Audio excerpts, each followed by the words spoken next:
plan is futuristic. It analyzes a prospective business, not an existing business. While a business model examines the contents of already existing businesses and tries to check what makes them work, what makes them to succeed. Now, as we think through business modeling, then it's good for you to ask yourself, do you want to model your business based on mass market? Thereby, then the aspect of affordability is critical. Or do you want to model your business based on a certain niche class like Woolworth? Or do you want to model it based on mass production like Coca-Cola? The other critical question you've got to ask yourself, do you want to earn your money based on the number of hours you work or based on a business system that you have put in place? As Jim Rohn would put it, while products will make you money, a business system will make you a fortune. So let me just suggest your business model should at least address these 6 things. That business model you're thinking through. Number 1, that business model should think through how it can operate in your absence. Now, if you must be in that business for it to continue, let me suggest tonight you don't have a business, you are the business.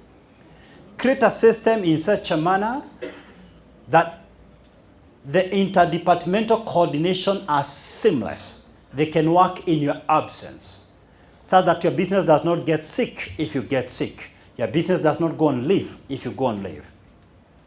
Number 2, ensure your business can attract talents. Staffing is not based on emotions or relations. It is based on expertise and skills.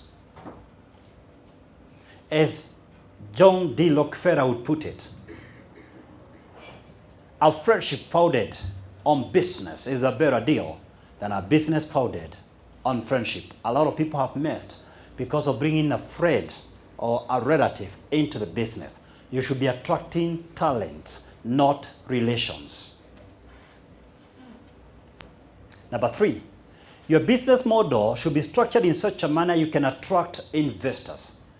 Even at the inception stage, when you're registering the company, leave shares for possible investors. And my suggestion tonight, own up to 51%, such that at any given moment in that business, you have a controlling shareholding as long as you're an SME. Then you can release up to a maximum of 49%. Don't try to hold the entire bread just to realize you don't even own the bread in the first place. 1% of a billion is still more valuable than owning 100% of a business worth 1,000 shillings. Is that sensible? So why keep insisting hii ni yangu na ya watu wetu and it's only 10,000 worth? You'd rather be owning 2% of a major company. Number 3, your business model should accommodate scalability.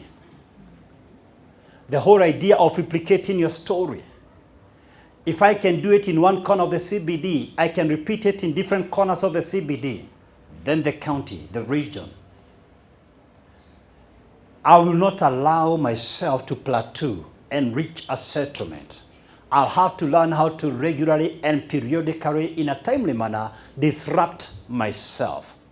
Because my current safe frontiers were once unknown boundaries. So I don't want to play around comfort zones.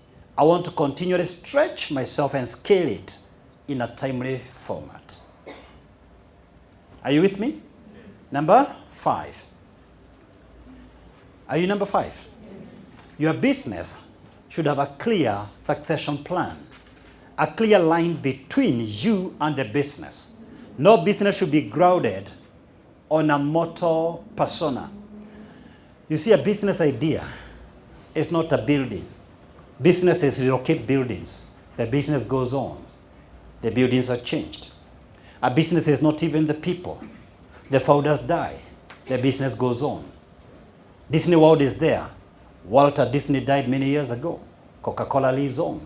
KCB lives on. The founders are long dead. So business is an idea. You must detach yourself from that idea, because if you don't detach yourself, someone else will implement that idea. So you must have a clear succession plan, which is not necessarily about your own children. They may be part of it or others. But let the business have its own life as a unique entity. Number 6, model your business according to the legal framework that best fits it and comply with all the statutory requirements. My bet is this: even as I speak about business modeling, you're still thinking this is a jargon. So I think it's important I give you some very simple examples of what business models is all about, so that you don't look at this as a big thing out there. Basically, it's how you're going to make your money from the time you develop your product to the time it reaches the consumer, and how you're getting that money. I can give you about an example of business models. Many of them are you're familiar with most of them, by the way. The first one is direct sales model. Producers these days normally don't sell directly. They sell either through A, the retail business model. And some businesses are very huge, applying the retail model, like supermarkets. And B, they are selling through what I'm calling the dealers model. And I've seen some dealers doing exceptionally well in this country. Coca-Cola dealers, breweries dealers. Have you seen them? Yes. The second model is a commission model, whereby you don't own the product. The affiliate or the agent is paid on commission basis for referring the customers to the business. Very common in Kenya with insurance, among other products. The third model is the franchise model. You buy into an existing business system, so you don't bother going through creating a business system.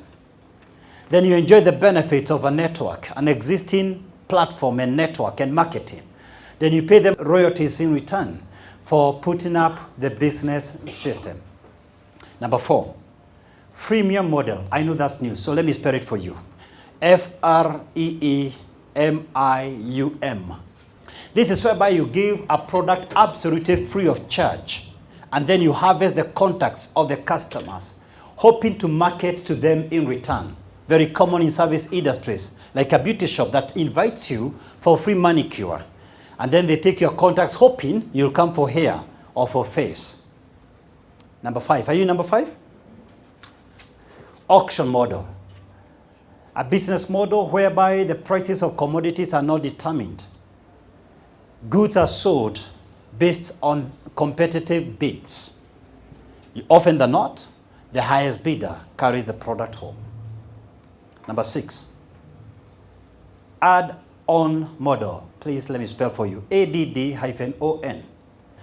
This is a business model whereby the person selling to you the product adds some extras that were not in the original negotiation, and they end up making business out of you that you are not aware about.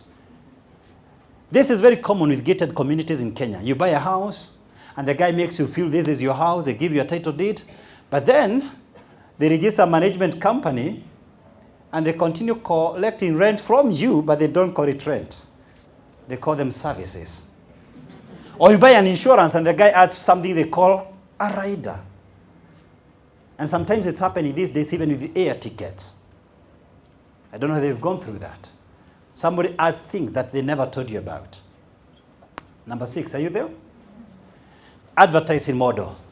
This model is popular with media houses, TVs, radio stations, where they don't actually get the money directly from the consuming audience, but the people advertising or promoting their services to their consumers.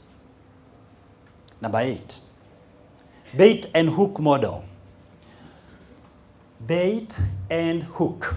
BAIT HOOK. A lot of mobile companies in the West grew through this model. They gave the population, their consumer market, handsets absolutely for free. Their target was not the handset. They knew that the real money is on the usage, the airtime, the data. So they would give handsets for free as a bait. Then you sign a contract with them. Number 9, pay on usage model. This is a business model whereby you credit yourself first, and then you're deducted on usage, which is what you're doing the credit cards for our telecompanies in Kenya. Then you pay on, quote unquote, minutes consumed. Number 10 and the last one, Subscription model. Subscription business model. This is an investor who comes up with an annuity plan for perpetuity. Well, that implies he puts up some infrastructure, common with electricity or water, Zuku, DSTV, and then they give you a monthly fee in return. But you have a long-term contract with them. And this is one business model that these days is not just with the infrastructures. How many have seen people selling magazines and asking you to subscribe for magazines? Does that happen? That means it can be extended to any other business presented here, some of the ideas presented right here. Now, let me do a quick check to see whether we are together. I'm discussing with you some critical success factors, and I've just discussed the fourth one. Let me see whether we are together. What was the first? Sorry? Mindset. Number 2? Idea. Number 3? Timing. Number 4? Business model. Thank you very much. Let's go to number 5. Product differentiation. Product differentiation is a concept that suggests how do you set yourself apart from the rest. You see, products are so similar in the market these days. What sets you apart? What makes you to be recognized? Here is a suggestion you are making to the consumers that you have additional features or better pricing. Now, these differences between your product and other products may be actual or may be minuscule or just for aesthetic purposes. Some of them may be very minor, like better packaging, the way Keroche breweries did executive water. Some of them could be elaborate functional features. But often than not, and this is what I've seen the practice in this country, people differentiate through just how they promote the product and how they market and how they advertise. When our son Zig was little, we used to give him something called 7 C's, called liver oil. One day, Scott Immersion called liver oil brought an advert, and the boy was watching the advert. Scott Immersion helps me grow. The boy wanted to grow. He never again took 7 C's. I don't know the difference between Scott Immersion and 7 C's. I'm not suggesting they're the same thing, but advertising and marketing and promotion can change consumer perception. Does that make sense? And the reason here is this. It's not just enough to have a superior product, but you have to come up with your value proposition. What are you telling the market is different? It could even be perceptive, because in most cases, it's a subjective creation.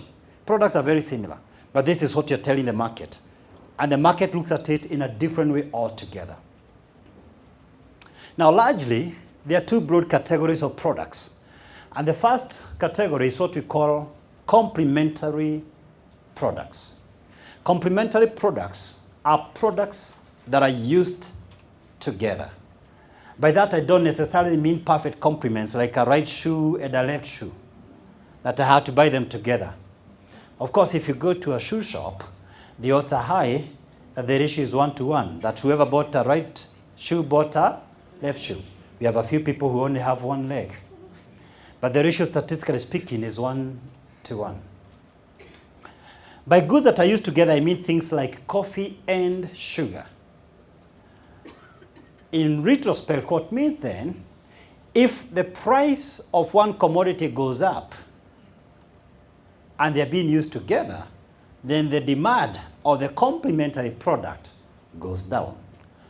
So traders with complementary products should collaborate, should look for ways to partner. The second broad category of products, are you with me? We call them substitute products. Substitute products. Now, substitute products are products that can be used in place of the other. Like tea and coffee. I can either take tea or coffee. I'll not put in the same cup tea and coffee. Now, the threat of substitute shapes the competitive nature of industries. But in reality, both the consumer and the producer win when there are other substitutes, because quality goes up. Monopoly is a threat to peace. I honestly believe When Kenya Power will get a serious threat, blackouts will minimize. And Nairobi Water, when they get a serious competitor, perhaps some of the water shortages in the city will minimize. Does that make sense? Now, but I know a lot of producers don't think competition is important for them. They think it's only necessary for the consumers. But history shows if there's no competition, even the trader eventually fades away. And a classic story is the example of the then sleeping giant Telecom Kenya. Busy putting telephone posts when the world had moved on to mobile phone. So when the new sheriff arrived in town, Safaricom, Telecom almost became, sorry if you work for Telecom. Oh no, I should have thought about you. But does that make sense? You see, how then do you differentiate yourself? I don't know, but I can give you some suggestions using some 4 local examples. You know, there could be some people here who invested in taxis and never made money. But Uber differentiated itself through branding by creating a business system that worked both for the investors and for the consumers. Today, more people use Uber taxis, or other taxis generally, are more used right now, and more people have invested in taxi business. And if you look critically, it has brought some more professionalism in the industry. The cars are safer, the cars are cleaner, and they're more available, and the prices are better for the consumers. Does that make sense? We've been taking tea and coffee in restaurants long before. This country has had restaurants for centuries. But Java Coffee differentiated again through quality, consistency, and more importantly, through branding. And branding implies we are predictable, that anywhere you meet a Java shop, the quality can be predicted. And many of you here are customers of Java, even though you do not have shares there because your interest is quality coffee. Now, penetrating through establishment, Equity Bank differentiated through financial inclusivity. The belief that all can be banked. It was not easy when this story began. There were very strong giants in the market, but differentiating itself by taking this product to all, financial inclusivity to all. Equity Bank right now has the highest number of customers in the region. In the year 2007, M-Pesa was launched. Before then, we transferred money by MoneyGrams, maybe checks, Western Union, bank sweeps like RTGS. But within just a short span, today M-Pesa has 13 million subscribers, and 42% of the GDP in Kenya is transacted by M-Pesa. About 15 billion in terms of their turnovers every single day. Right now, Safaricom capitalization is larger than countries like Swaziland, Lesotho, and our neighbor Burundi. Think about that. They differentiated through inclusivity, technology, those 2 things. And I invite you to learn to differentiate yourself. This takes me to the sixth success factor tonight. I call it competitive advantage. Every single industry has competition. Every single idea is not absolutely new and will be confronted by competition, but there's always some good reserves for the strategists. And that's why we need to discuss about it. Because once you come up with a new strategy, the market will react. They will not respond. Most competitors react to whatever you introduce. There's no stopping point. There's no final battle. It's a luta continua. You are in for it, and the rule is simple. Produce and market all perish. The market will always react to your strategies. So then, let me suggest some 4 ways for you to gain competitive advantage. Number 1, market profiling. Market profiling. And I think the first thing about profiling your market is first to understand your industry. Now, that's also simplistic even to suggest to you that you don't understand your industry. Let me just do a quick test. Talk to me now, please, each one of you if you can. In which industry does Coca-Cola operate? What did you say? Beverages? Soft drinks? You know you're all wrong. I'm waiting for the right answer. Sorry? Fast-moving goods? I'm still looking for an answer. And the reason I'm doing this is to strongly tell you this. You must understand your industry. That is the beginning of the conversation of profiling your industry. I'm here to get the answer, by the way. The reason I picked Coca-Cola, it is a product that every one of you know. Their motto in the year 2000, by the end of the year 2000, was that everyone will have tasted Coca-Cola products. So much so that they actually carried some of the Coke products on camelback to take to remote places, like in northern Kenya. So I know without a shadow of doubt, 100% in this audience, you have tasted Coca-Cola products. Tell me the industry. No. Food, no. Sorry? Enjoyment. Very, very near. I think. Fantastic. She said it. Entertainment. And this is the reason. What do you think they market during football? What do they market during football? Coca-Cola. No other product. Coca-Cola is in the entertainment industry. Unless you understand that, then you'll get the entire market analysis wrong. Because you'll be competing in the food industries or refreshment industries. So you've got to understand the industry you operate in. Then you've got to profile the market. How do you do that? If I were you after this meeting, I would draw 4 columns. On the left side, I would list all the players in my industry. I list them down. The second column, I list their strengths. I list down their strengths. The third column, I list down their weak points, their weaknesses. And the fourth column, my competitive advantage. What niche do I have over them? If you're not able to do that, you never understand your industry. You are not understanding how your market operates because every market has competitors. Then I suggest after doing that, try to analyze the audience. You have analyzed the players, now analyze the audience. In other words, the customers. What are their demographics, their age, their religious convictions, cultural beliefs, tastes, preferences, fashions. There are some cities in this town, they are driven by colleges and universities. They are full of students. Give me an example. Let's talk. Have you seen Thika? Fantastic. Thika used to be driven through industries, but something happened in this country right now is being driven by universities and colleges. Some places around the world, you find a town purely moved by one single university. Then you know the kind of a product to target for that market. So the first thing you need to do is profile your market. If you've got to gain competitive advantage. Number 2, prepare for environmental disruptions.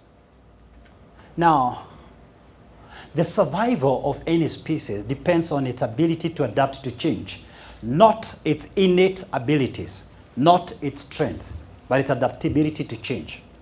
The survival of any business depends on its capacity to reinvent itself in the light of the changing trends and times. The market is volatile. Unless you continually redefine yourself, recreate yourself, reinvent yourself, you absolutely become obsolete and irrelevant. Remember, a business never takes place in a vacuum. It operates in a given environment. And there are 6 environmental factors you will encounter. The first environmental reality you must deal with is political reality. For instance, right now we are just 1 month away towards a very competitive election in Kenya. I don't think, in my considered opinion, this is the best time for many of you to consider opening a shop in the CBD of Nairobi, Mombasa, and Kisumu, our 3 main cities. Because you operate in a political reality. Don't wish it away. Prepare for the environment. To be forearmed is to be To be forewarned is to be forearmed. Don't wish it was not like that. Don't wish things were different. Be different. Prepare for the rain. Carry an umbrella. Don't start interceding for the rains to stop. There's a farmer who needs the rain. There's someone who is harvesting large for any confusion that may come.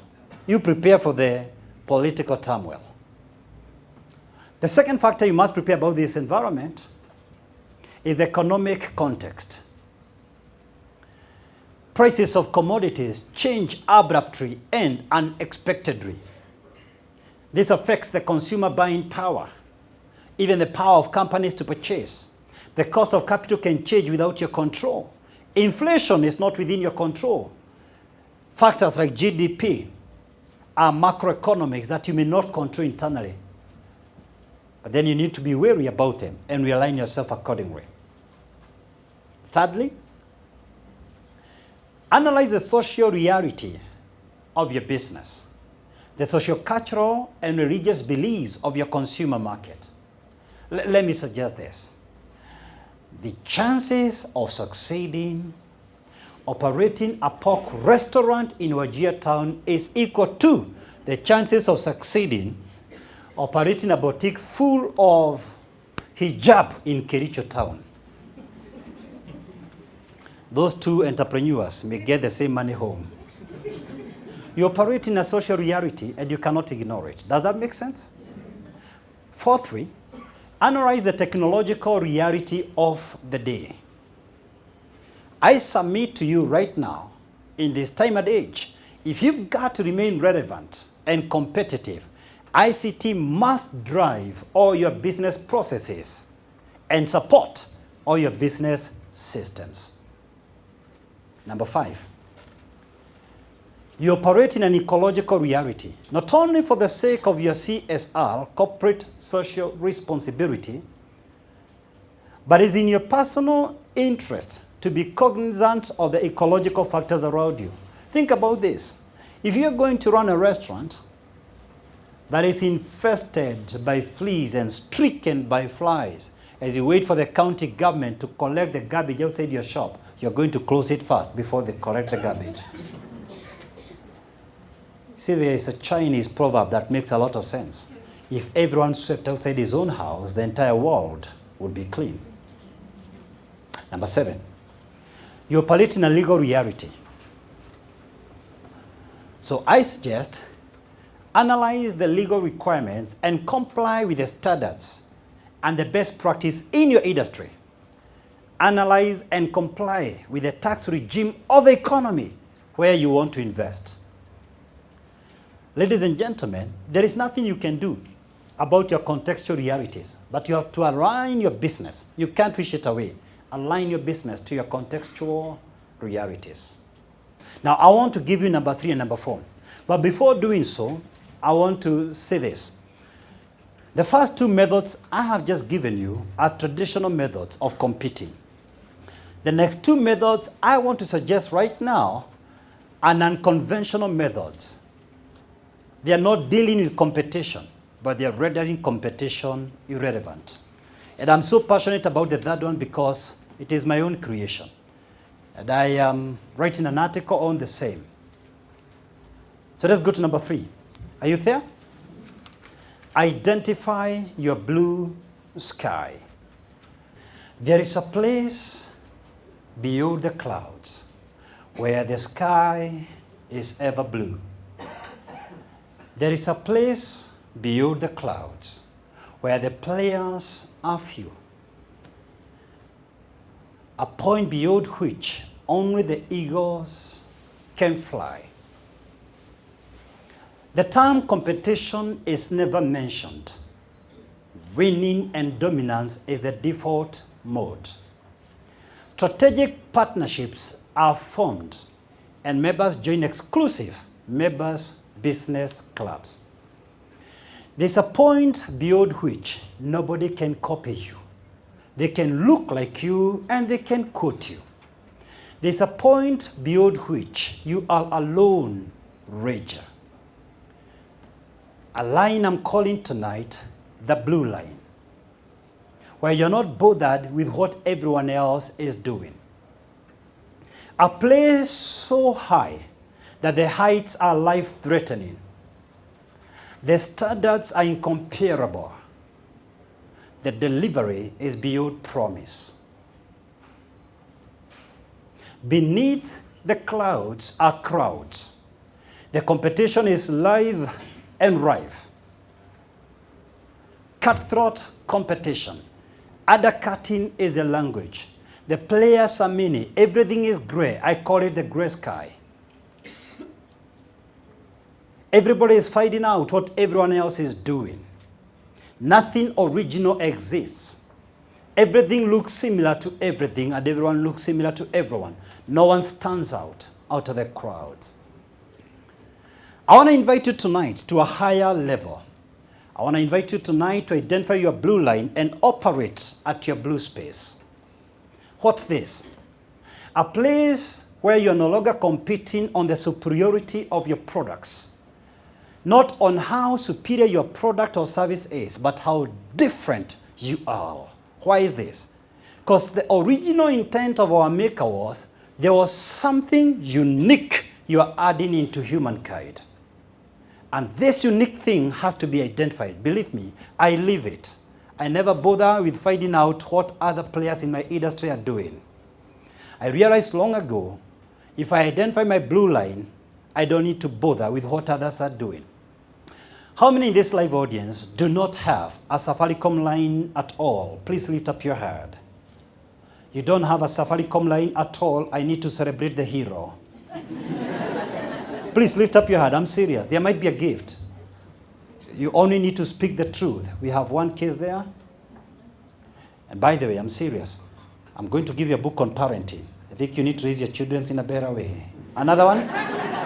2. I'm giving a gift to all these people. You only need to say the truth. 2. Is there any other hand? Now, look at a glance. How many people are here? Just look at a glance. Believe me, we are discussing less than 0.5%, correct? You all know Safaricom is the